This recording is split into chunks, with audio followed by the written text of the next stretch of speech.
आप लोगों को कहना चाहता हूं कि आप लोगों को नोमानी साहब की बातों को बहुत ज्यादा गंभीरता से लेना चाहिए।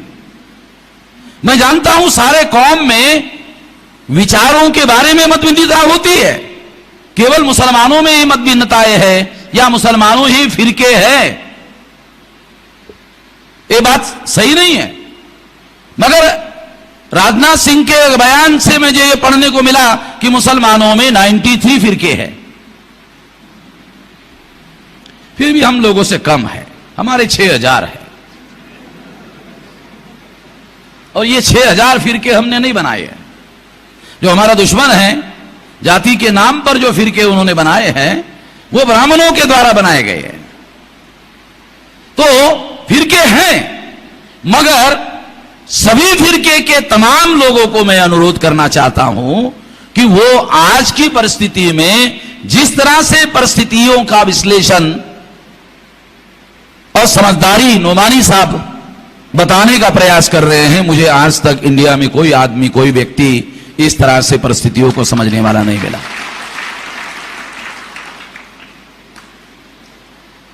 मैं थोड़ा सख्त मिजाज आदमी हूं, किसी की प्रशंसा करने का बिल्कुल आदी नहीं हूं। मेरा कैरेक्टर थोड़ा वो सख्त किस्म का आदमी हूं और मुंह पर बोलने का आदी हूं, जो सही है सही सही है, मगर दुश्मनी नहीं पालता हूं। जो सही है वो बोल देने का, मगर दुश्मनी और अपने मन में दुर्भावनाओं का पालन नहीं करने का, ये बात अलग होती है, क्योंकि इसके पीछे में कोई दुर्भावना नहीं है ऐसा कहने की। मगर ये बात मैं आप लोगों को बताना चाहता हूं कि निश्चित रूप से समाज में, हमारे भी समाज में बहुत सारे फिरके हैं और आपके भी है, मगर आपको नोमानी साहब के जैसा रहबर मिला है तो उसको आप साथ दीजिए, समर्थन में खड़े हो जाइए, ताकत पैदा करिए।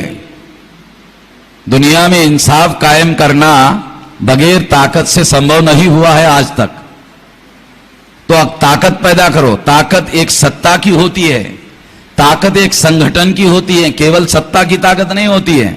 सत्ता के पहले संगठन की ताकत होती है, जिस संगठन की ताकत होती है वो सत्ता तक पहुंचती है। सत्ता के पहले भी ताकत होती है, समझ लो, बहुत इंपॉर्टेंट बात बता रहा हूं। और इसलिए मैं ये मानता हूं कि संगठन की बहुत बड़ी ताकत होती है। अगर आप नोमानी साहब के समर्थन में खड़े होकर एक ताकत देश में पैदा करोगे तो निश्चित रूप से बदलाव की एक प्रक्रिया भारत में शुरू हो जाएगी। मुसलमानों को सेकुलर स्लोगन की जरूरत नहीं है। मुसलमानों को secular slogan, secularism and the slogan of secularism, the difference between slogan of secularism and secularism, समझ लो।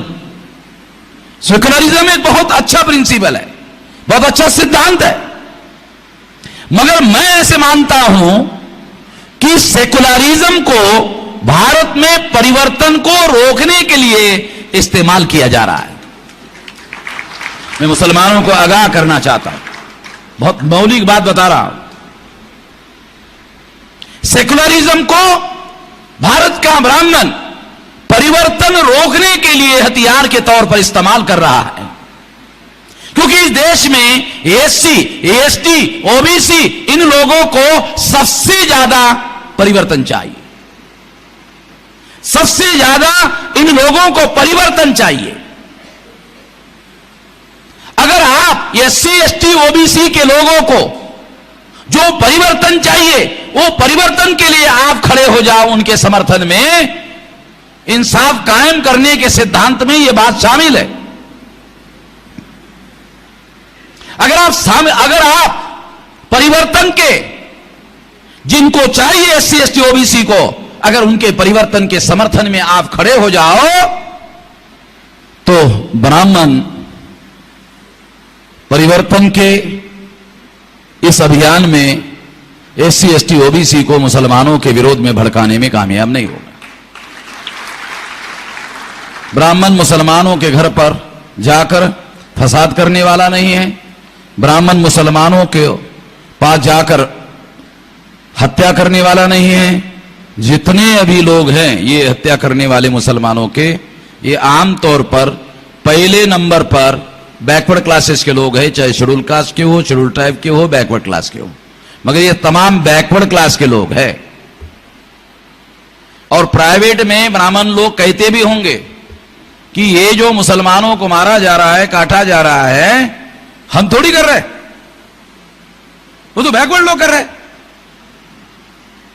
बैकवर्डों को मुसलमानों के विरोध में वही भड़का रहे, और प्राइवेट में आपको ये भी बोल रहे होंगे हम थोड़ी कर रहे, ये तो बैकवर्ड लोग कर रहे।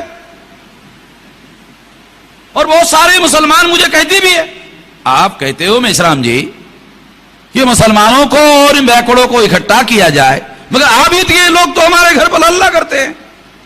ऐसा मुसलमानों के बहुत सारे लोग कहते हैं। मैं कहता हूं अगर चौराहे पर कोई बैकवर्ड आदमी, कोई पागल आदमी ये कहे कि प्रणब मुखर्जी देश का प्रधान राष्ट्रपति नहीं है, हम राष्ट्रपति है, तो आप मान लोगे?